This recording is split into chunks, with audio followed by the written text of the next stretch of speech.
Ice Cube, welcome to Mint, my friend. Thank you for being on. How you doing? Pretty good. How you doing? Good, man. You're a legend, bro. It's an honor. Seriously, it's an honor to have you on the show. I'm super excited to have you talk about Big Three, talk about NFTs and Web three in general. I think the best place to start. A lot of people already know who you are, so there's no need for an intro, as I typically do. But I think a good place to start is how did you get your way into crypto? Like, what's your like entry story? Really through NFTs. Um, Okay, when I saw how cool NFTs were and that people were, um, you know, basically creating a way for artists to interact directly with their fans, and for their fans to be able to, um, you know, buy a piece of art, and if they sold it, then artists still can participate in it, which is cool. You want artists to get paid for their work. um, and so it was interesting, so I wanted to kind of figure out the right way to do my own NFT. yeah. I started working with Trevor Jones, and we started to collaborate on what it would look like. Got it. I remember also seeing earlier as I was doing some more research on you. It's like you were also issuing initially like music NFTs earlier in the day, if I'm not mistaken. Yeah, I mean, I've always looked at it as, any different kind of way I can figure out how to connect directly to the fans without going through these middlemen, whether it's record companies or studio execs. I think the NFT technology can be great for movies in the future. So I just think it's a way to disrupt the status quo and what's going on that Yeah. some of us can be a part of, some of us can't. Yeah. You've seen the rise and fall of so much, yet you've personally managed to stay so relevant and continuously reinvent yourself, whether it be through movies or music and whatnot. And you've always managed to kind of stay authentic to who you are, where you come from. How have you managed to remain so constant throughout the years of watching like various industries change? Well, I made a promise to myself that I would always be myself, no matter what. So I'm never really concerned with the consequences of the business. Like, I'm gonna do what I feel and let the chips fall where they may. Where some people, I think, are worried about, if they did one move wrong, what could happen if they messed up, or if they made certain people mad. You know, it used to be a saying like, "You'll never work in this town again." You know what I mean? That's bullshit. Um, so if you got talent, you'll work. And so I just always decided to do what I feel and not what other people want me to do, or what the society or system expect me to do. Yeah. I think knowing your story, knowing your history in music and like in the 90s and the 80s, etc. That's very you, right? From all the movies that have been created about you, and I guess like all the interviews that you've kind of had in the past, you really see that, especially with the things that you're getting involved with now and kind of combining sports with crypto. And I guess that's a good segue into what you're doing at Big Three. So I don't want to butcher it. I'd love to hear your kind of introduction of what is Big Three. It's obviously been around from what I've seen around since like 2017 or so. So for Yeah, those who don't know, 2017. can you give us a quick intro? What is Big Three? What does it aim to do? Well, Big Three is professional, 3-on-3 basketball, from, when you first look. And then when you really get into it, you realize Big Three is its own sport.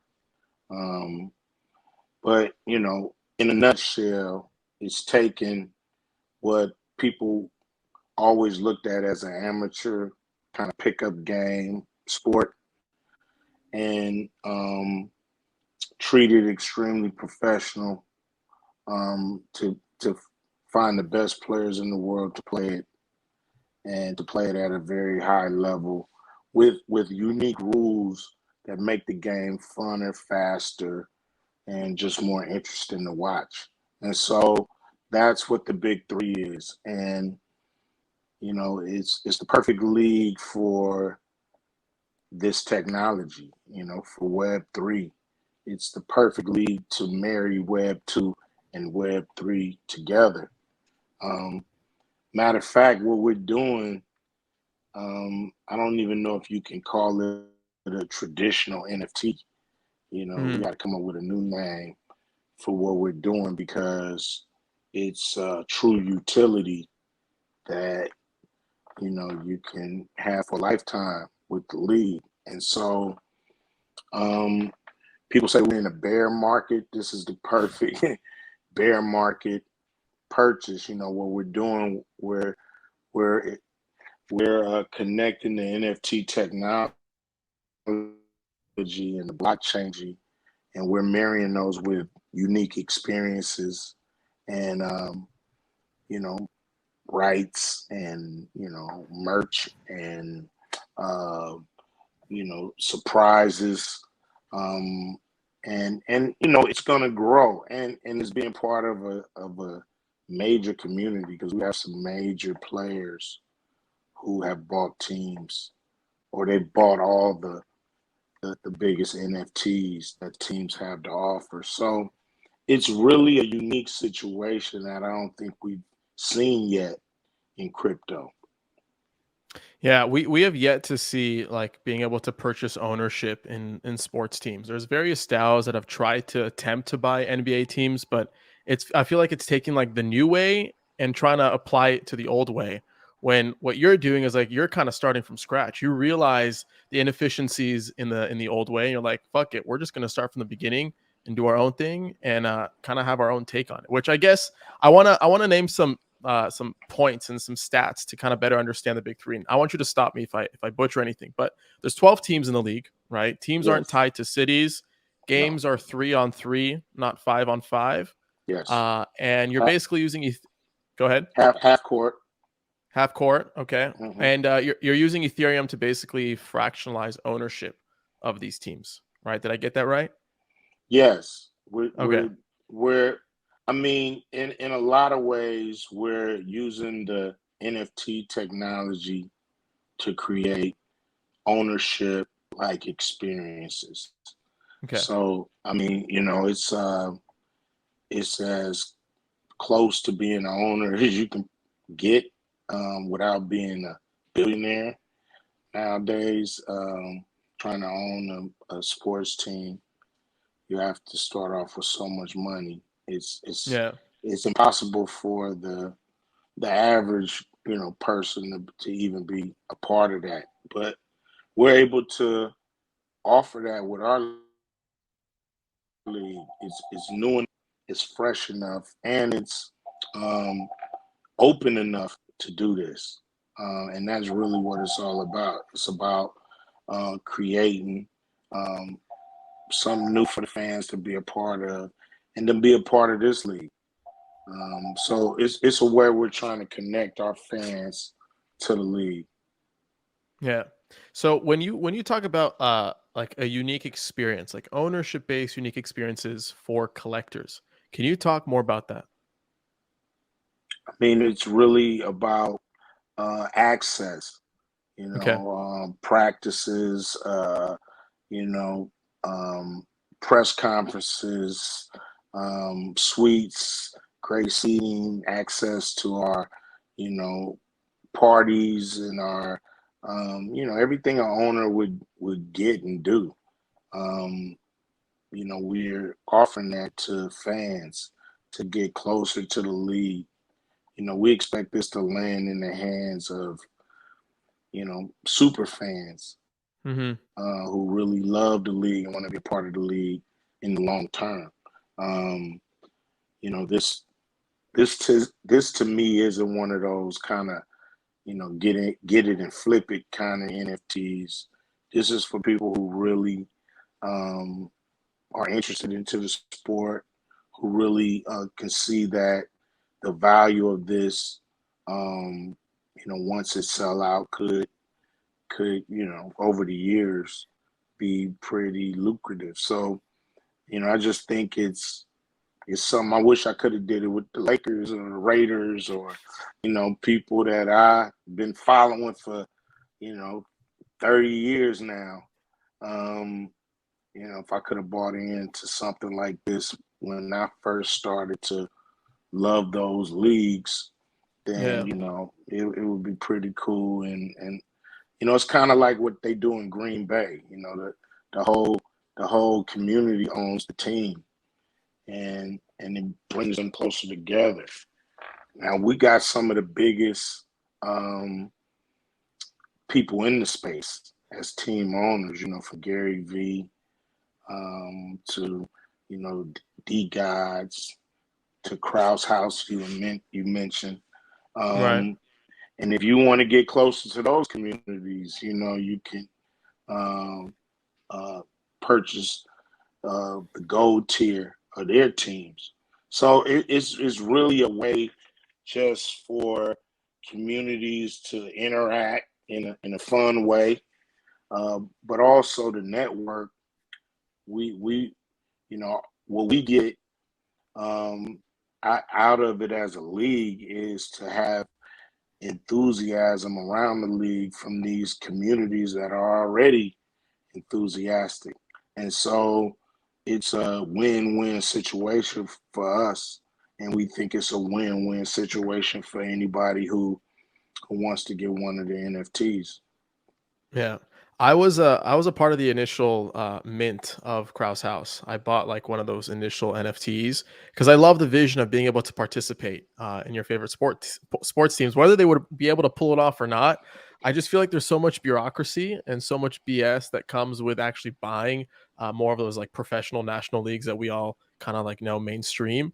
And I really enjoy the concept of like this experimentative take on sports, on ownership based rights, and kind of seeing the evolution of your favorite players from the NBA and how you guys are scouting them for like this next stage in their career, which is super interesting. So talk more about the NFTs. So each team, from what I understand, has about 1,000 total NFTs split between two different tiers, right?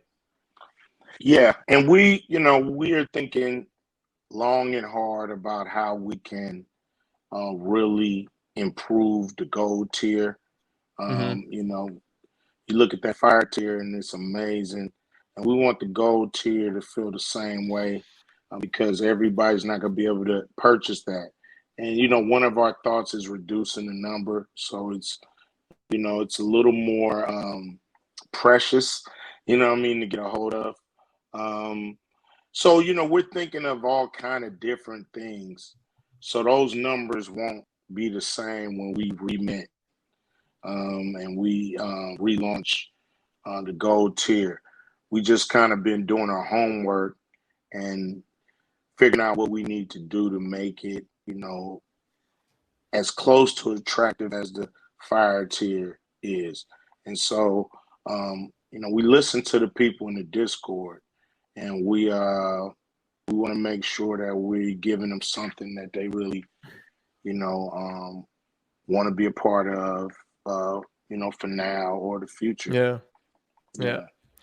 Yeah. Makes a lot of sense. So when you buy ownership into a team, the first thing that comes to mind from my point of view is like I'd love to make some form of decisions based on the team. So it's one thing to have like a level of fandom. It's another thing to actually feel like you're an owner. When you're an owner, you have a say in things, you have somewhat of control over how things are done. So what are some like ownership based traits that come to mind as a co-owner of one of the teams in Big Three? So, for example, like being able to make team decisions, choose a CEO or president, creating merchandise, like what comes to mind? Well, with ownership, you have depending on what tier you are on, some rights to the IP, Okay. definitely access to coaches and player captains, um, access to referees, being able to talk to them and voice your opinion Mhm. get an explanation. Um, Being able to vote on, you know, from uniforms to, uh, who, um, who should they pick, and these things are all the things that come along with it.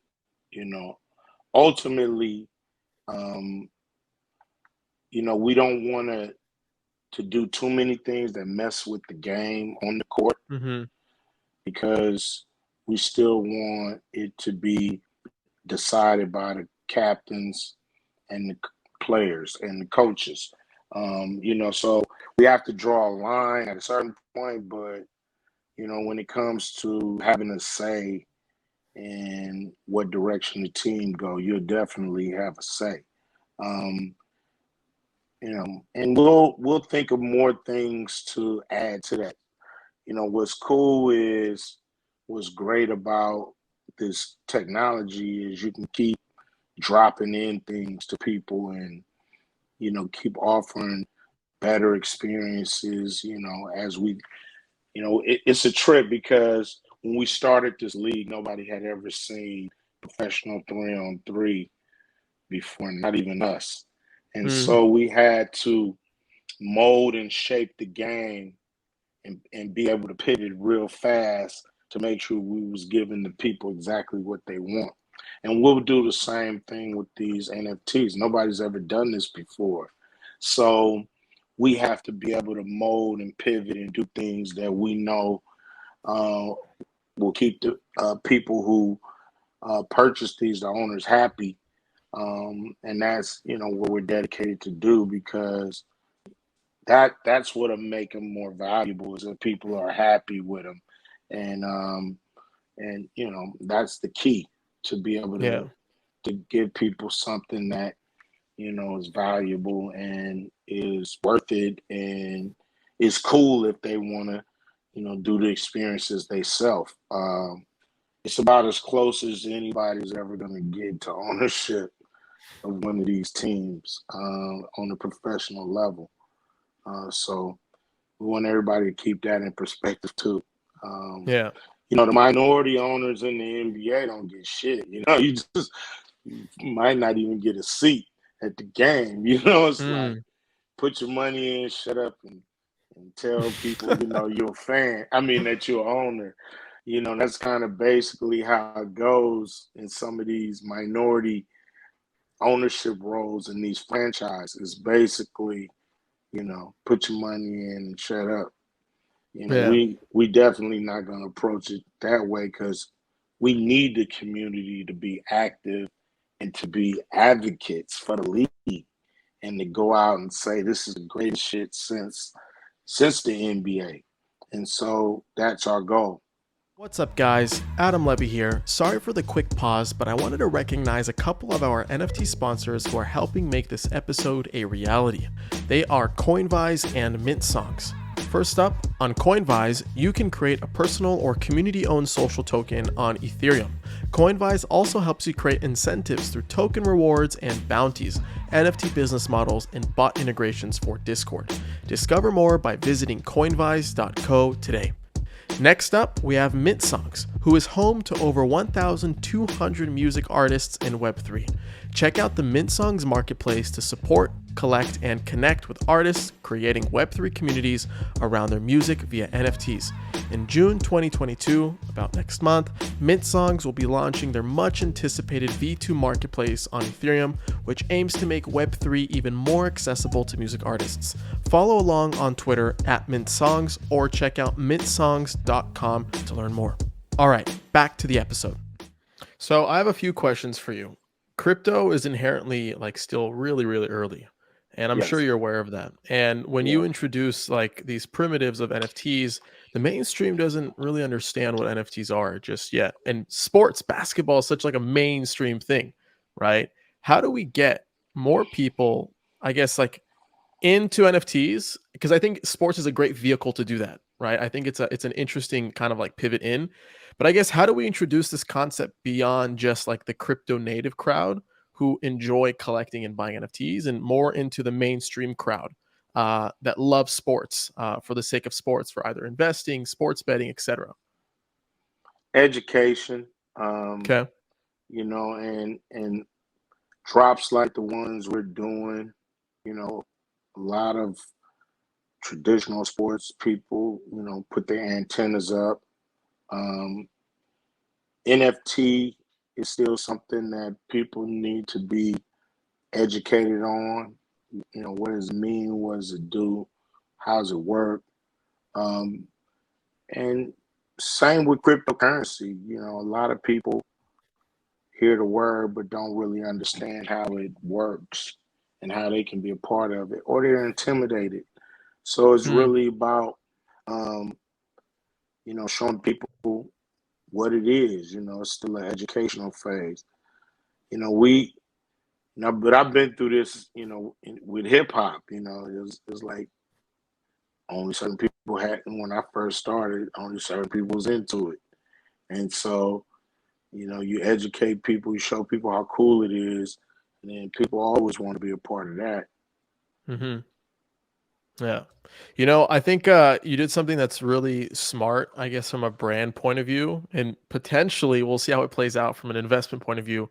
But you took a major stake in Dogecoin, also, right? Yeah, yeah. Can you talk more about that? Like, why the need to do that? What was the vision behind doing that? I guess do you imagine using Dogecoin as a form of payment in the stadiums as well? Like, walk me through this entire like thought process of doing so. Well, I mean, we understand that it's one of the most active communities out there, Hmm. and we feel like Dogecoin could actually really catch on widespread, and we see other industries, starting to adapt it, and embrace it. Um, Having a guy like Bill Lee as an owner, who's so invested into, Dogecoin, it just we see that it is the future, and it's something that we hope we can use in stadiums, and we can use more in our business. It is something that we believe is going to really catch on, and be here for the long haul. How does it tie into the big three? Like, what's the aligning visions? Well, I mean, we hope to use the active community to blow up the league, and to Got it.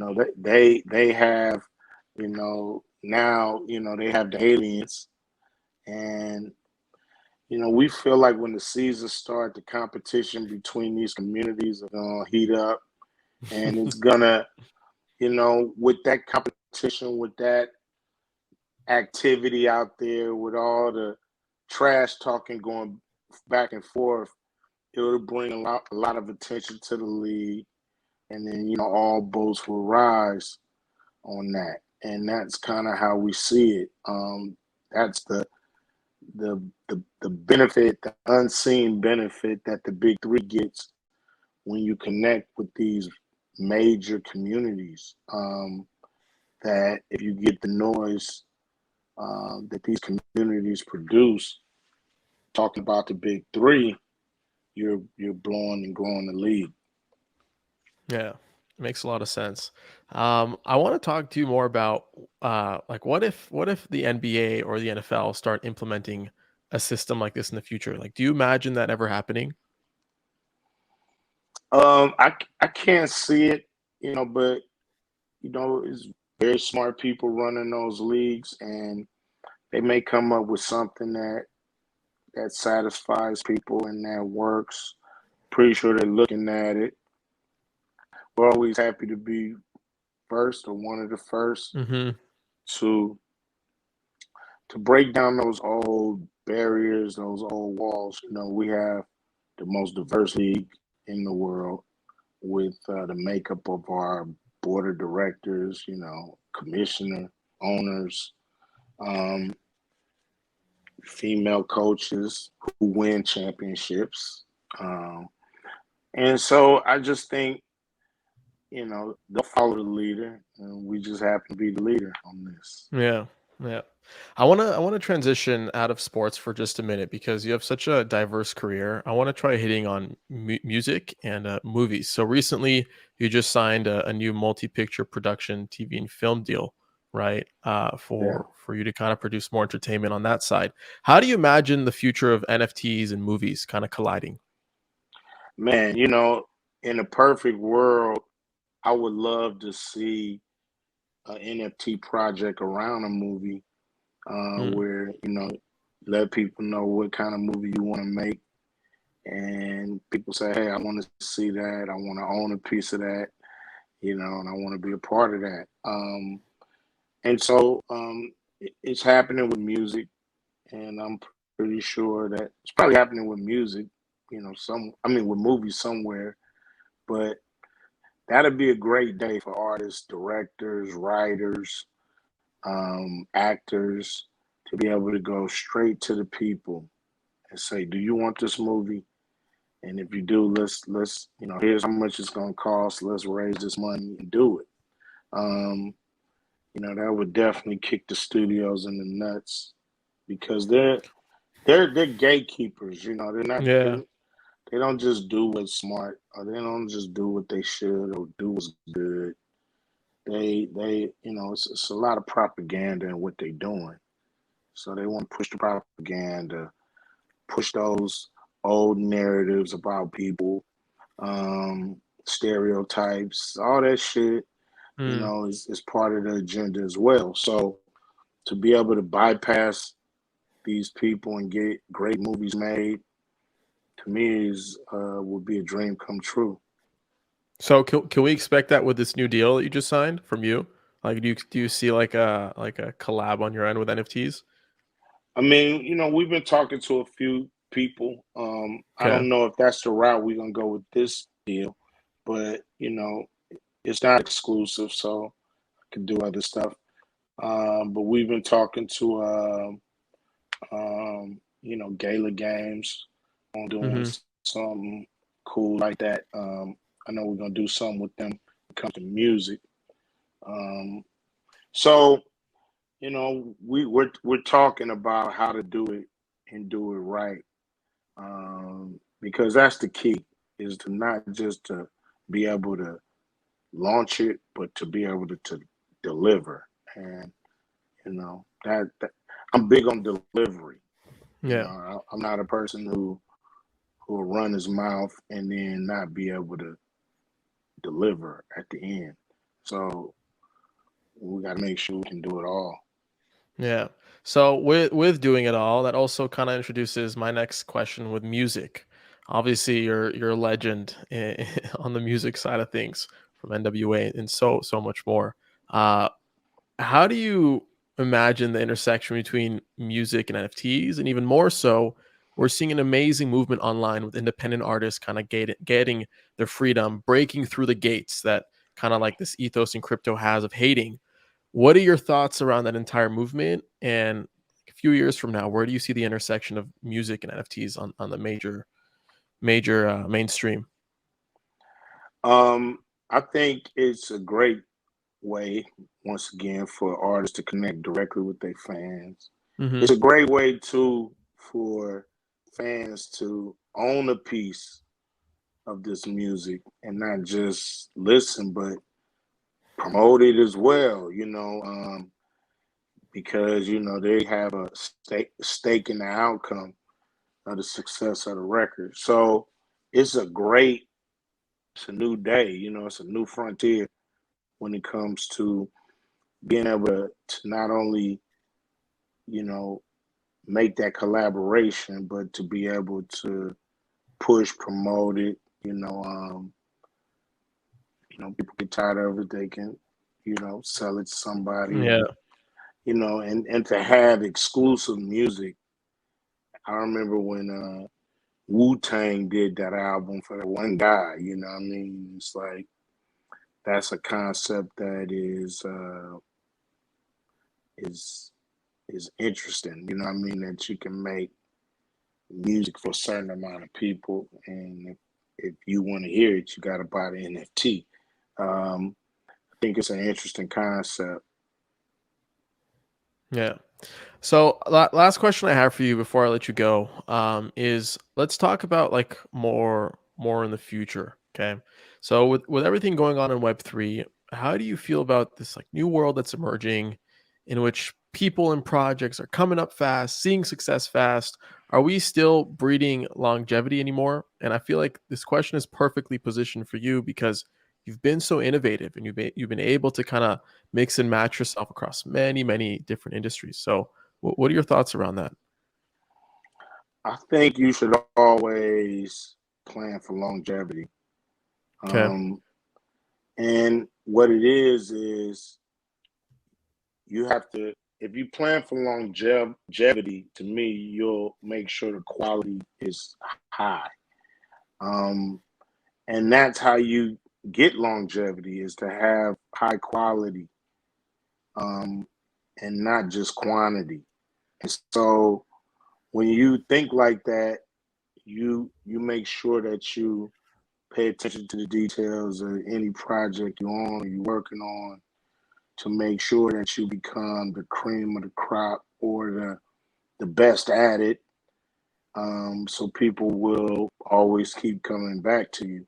So I just think that's how you should approach everything. Like, if I do this right, we can do this for 10, 20, 30 years, 40 years, whatever, Yeah. as long as we want to. Yeah.